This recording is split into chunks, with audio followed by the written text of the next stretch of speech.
இந்த கோவிலுக்கு நீங்க எத நெனச்சு வேண்டிக்கிட்டு போறீங்களோ, அது 100% நடந்தே தீரும். ஏன்னா, இப்ப நம்ம வீட்ல வந்து செல்வம் பெருகணும், பணம் நமக்கு நெறைய சேரணும் அப்டின்னா மகாலட்சுமிய வேண்டுவோம்.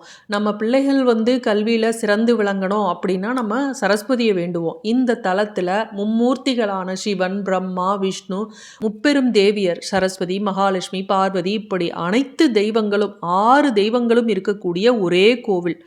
முதல்ல இந்த கோயிலோட தல வரலாற நம்ம தெரிஞ்சுக்கலாம். ஈசனைப் போலவே பிரம்மதேவனுக்கும் 5 தலை இருந்தது. இதனால பிரம்மதேவனுக்கு ஆணவம் வந்தது. அதனால பிரம்மதேவனோட 5 தலைகள்ல ஒண்ண வந்து கிள்ளி எடுத்துர்றாரு சிவன். இதனால ஈசனுக்கு வந்து பிரம்மகத்தி தோஷம் வந்துருது. அந்த தோஷத்தோட பிரம்மதேவருடைய கபாலமும் அவரோட கையில அந்த மண்ட ஓடு அவர் கையோட ஒட்டிக்கொண்டது. அதனால ஈசனுக்கு படைக்கப்பட்ட அனைத்து உணவுமே அந்த கபாலமே எடுத்துக்குது.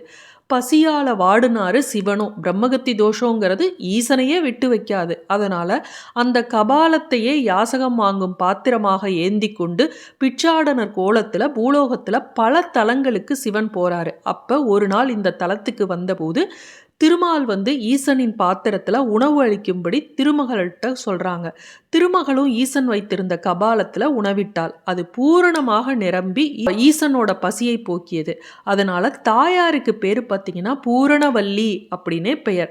இந்த கோயில்ல தாயார் பூரணவல்லியாக இருக்கிறதுனால நம்ம இங்க போய் நம்ம மகாலட்சுமியை வழிபட்டோம் அப்படின்னா நம்ம வீட்டில் செல்வத்துக்கும் உணவுக்கும் பஞ்சமே இருக்காது அப்படிங்கிறது ஐதீகம். கணவனும் மனைவியும் இல்லற வாழ்க்கையில சேர்ந்து வாழ்வதே உத்தமம். இவ்வாறு ஒருவருக்கொருவர் இணக்கமாக வாழ்பவர்களை உத்தமர் அப்படின்னு சொல்வாங்க. இங்கு மும்மூர்த்திகளும் தம்பதி சமேதராக இருப்பதால திருமங்கையாழ்வாரால இத்தலம் வந்து உத்தமர் கோவில் அப்படின்னு மங்களாசாசனம் செய்துள்ளார். ஸ்ரீரங்கத்து கோவிலை கட்டி முடிப்பதற்கு நிதி தட்டுப்பாடு ஏற்பட்ட போது இங்கு இருக்கக்கூடிய கதம்ப மரத்தின் அடியில் இருந்த தங்க புதையல் மூலம்தான் அந்த கோவிலே கட்டி முடிக்கப்பட்டதாக வரலாறு சொல்லுது.